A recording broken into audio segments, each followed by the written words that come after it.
Assalamualaikum warahmatullahi wabarakatuh. Pada sesi ini kita akan bahas tentang sifat seksual sekunder pada ikan. Pada sesi pertama kemarin kita sudah membahas tentang sifat-sifat seksual, terutama primer. Pada sesi ini kita secara khusus akan membahas tentang sifat seksual sekunder. Sifat seksual sekunder pada ikan secara umum dibagi menjadi dua. Yang pertama adalah sifat seksual sekunder yang bersifat sementara. Artinya pada kondisi tertentu sifat-sifat seksual ini hanya akan muncul. Jadi dan biasanya munculnya adalah pada saat musim-musim pemijahan. Bisa juga dalam bentuk alat bantu pemijahan yang hanya muncul pada musim pemijahan. Contohnya adanya gonopodium pada ikan seribu atau Lebestes reticulatus ya. Yang contoh yang lainnya adanya modifikasi sirip dada pada ikan Cenodesia. Ini biasanya untuk memegang gonopodium pada kedudukannya sehingga memudahkan masuknya oviduk betina. Ini sifat seksual sekunder yang bersifat sementara. Lalu yang kedua sifat seksual sekunder yang bersifat permanen atau tetap.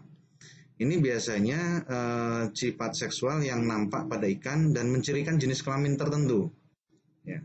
Tetapi sifat seksual ini tidak berhubungan langsung dengan kegiatan reproduksi ikan. Contohnya gonopodium pada ikan jantan, pada ikan seribu, ya. Lalu ovipositor pada ikan Rades amarus, ya, pada ikan betinanya. Nah ini contoh ya sifat seksual sekunder ya. Jadi sirip ekor bagian bawah yang memanjang pada ikan pelati pedang, ini sebagai penanda ikan jantan.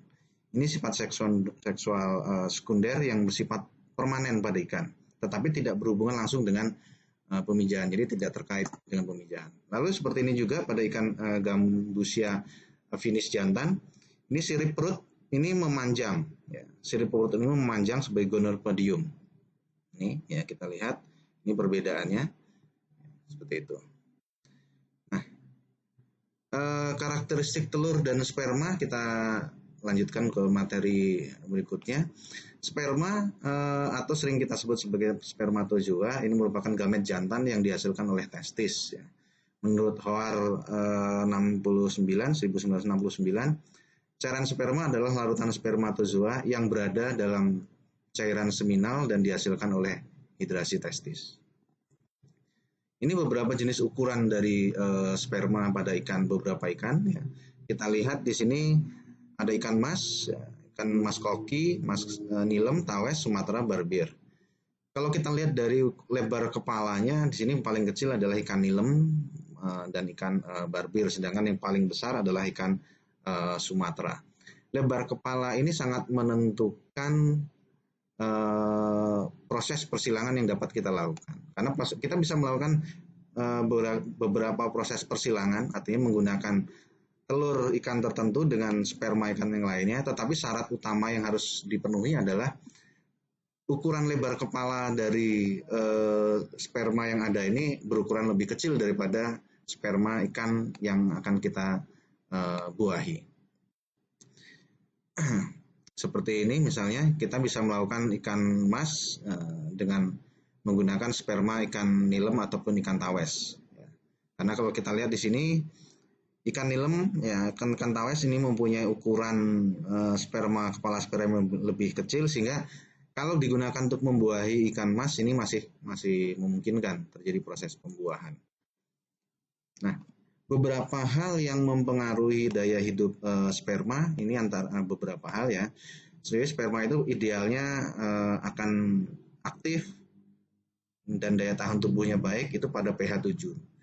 pH di bawah 7 bahkan kategori asam misalnya di bawah 5 atau di atas 8 ini secara langsung ini biasanya akan mempengaruhi daya tahan dari hidup dari sperma itu sendiri.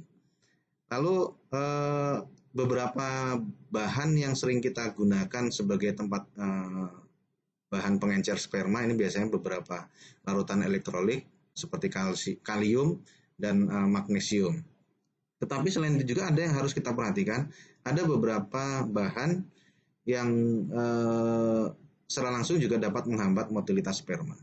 Seperti kalsium, fosfor, kalium yang tinggi, Bahkan besi ini bisa bersifat racun bagi sperma, sehingga pada saat kita melakukan pembuahan, misalnya kita mengambil sperma untuk proses pembuahan, bahan-bahan ini harus kita hindari karena akan dapat menghambat motilitas dari sperma itu sendiri, bahkan menyebabkan kematian. Lalu suhu secara langsung akan mempengaruhi proses metabolisme pada sperma. Ya, suhu yang tinggi menyebabkan proses metabolisme akan berlangsung lebih cepat, sehingga pada akhirnya dampaknya akan menurunkan tingkat motilitas sperma. Begitu juga dengan cahaya matahari, secara langsung ini akan memperpendek umur sperma. Secara umum, sperma memiliki umur ataupun tingkat motilitas aktif itu antara 1 sampai 2 menit. Jadi begitu sperma kita dapatkan dari induk jantan, sebaiknya sesegera mungkin kita lakukan proses pembuahan. Nah, bagaimana untuk meningkatkan motilitas? Kita bisa meningkatkan motilitas sperma dengan beberapa cara, antara lain dengan mengencerkan sperma dengan larutan elektrolit. Ya, atau yang sering kita gunakan itu larutan infus. Ini bisa menambah waktu motilitas sperma, atau umur sperma motilitasnya itu bisa bertambah, bisa 5 sampai 10 menit. Atau juga menyimpan, dari beberapa literasi, menyimpan sperma pada suhu rendah 0 sampai 5 derajat Celcius ini bisa bertahan lebih panjang, bahkan bisa pada ikan mas, sperma ikan mas dapat bertahan selama 45 menit. Nah, ini beberapa yang bisa kita lakukan. Ya, kita lakukan untuk meningkatkan motilitas sperma. Lalu bagaimana cara meningkatkan volume sperma? Ada 2 hal yang biasanya harus kita perhatikan. Yang pertama adalah dapat dilakukan dengan merangsang dengan hormon atau penyuntikan hormon pada induk jantan. Ini biasanya sering kita lakukan pada saat kita melakukan pemijahan ikan. Pemijahan ikan dengan menggunakan metode pembuahan buatan, jantan itu biasanya kita suntik. Tujuannya untuk meningkatkan volume sperma, mengencerkan sperma, atau bahkan menambah tingkat sperma yang matang dan bisa kita gunakan. Lalu yang kedua, itu adalah dengan memberikan nutrisi yang baik pada saat pemeliharaan induk. Nutrisinya apa? Salah satu nutrisi yang paling utama itu adalah protein. Jadi kita memberikan protein yang baik pada saat pemeliharaan induk. Nah, berikutnya adalah telur. Ini beberapa bagian dari telur ya, kita perhatikan. Paling luar itu kutub anima ya, kutub anima, lalu di bagian agak dalam itu selaput kapsul atau kita sering sebut sebagai korion, dan pada bagian ini adalah lubang mikrofil.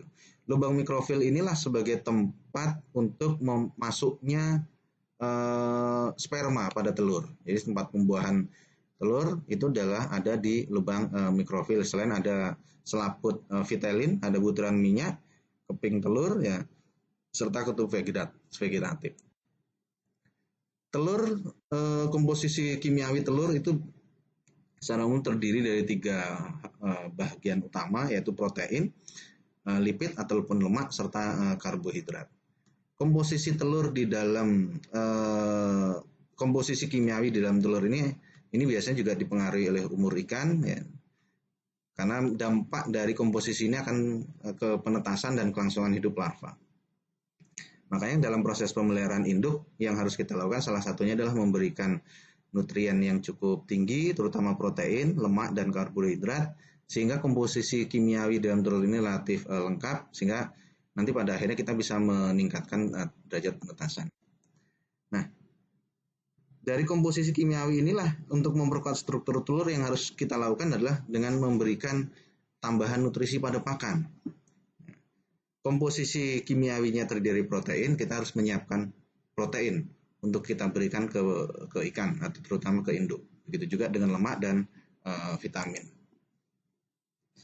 Nah, ini kalau kita lihat ukuran telur dengan umur ikan ya.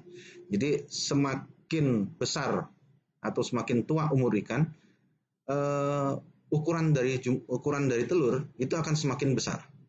Jadi akan meningkatkan ukuran telur.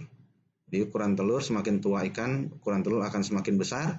Sampai pada periode tertentu dia akan mengalami proses penurunan. Ya.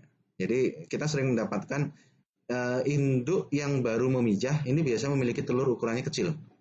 Lalu semakin tua umur ikan, ini ukuran telur semakin besar. Lalu sampai pada periode tertentu dia akan mengalami penurunan kembali atau semakin mengecil kembali. Ini yang sering terjadi pada beberapa jenis ikan ya, artinya hampir semua jenis ikan mengalami siklus seperti ini. Sehingga sering menjadi satu pertanyaan, umur berapa ikan itu produktif? Sebenarnya kita tidak bisa mengkategorikan sampai secara pasti kira-kira produktivitas itu sampai umur berapa. Tetapi kita bisa melihat di sini sebenarnya pada periode di sinilah paling ideal karena ukuran dari telur ini pada periode maksimal atau paling besar. Lalu begitu juga kaitan dengan jumlah. Semakin besar ikan, ini akan meningkatkan jumlah telur sampai pada periode tertentu dan selanjutnya akan mengalami penurunan. Jadi induk yang besar ini selalu berkorelasi dengan jumlah telur yang semakin banyak. Tetapi yang harus kita perhatikan adalah tidak pada periode sampai pada tahapan tertentu. Kalau kita lihat pada tahapan puncak, ini akan terjadi proses penurunan, penurunan telur. Walaupun ikan itu masih produktif, tetapi secara jumlah telurnya ini akan semakin menurun.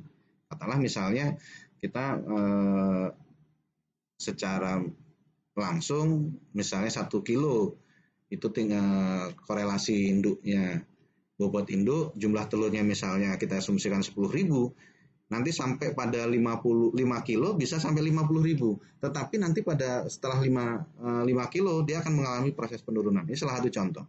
Tetapi memang ada beberapa yang bisa kita lakukan. Salah satu yang kita lakukan untuk tetap meningkatkan jumlah telur adalah dengan pemberian nutrisi yang baik. Nah, ini beberapa sifat telur yang harus juga kita pahami, yaitu mengapung, melayang, ya, mengapung itu pada ikan gurame, lalu melayang atau tenggelam itu pada ikan nila, lalu sifatnya tenggelam ya dan menempel ini pada beberapa jenis ikan catfish seperti patin, lele, baung atau jenis ikan mas, ini sifatnya tenggelam dan menempel. Nah, sifat telur ini sangat tergantung kepada berat jenis telur ikan tersebut yang berhubungan dengan kandungan butiran minyak di dalam telur. Makanya seperti kita lihat pada ikan gurame telurnya mengapung karena kandungan butir minyak di dalam telur itu sangat tinggi sekali. Baik, pada sesi ini itu saja yang dapat kita bahas. Terima kasih. Assalamualaikum warahmatullahi wabarakatuh.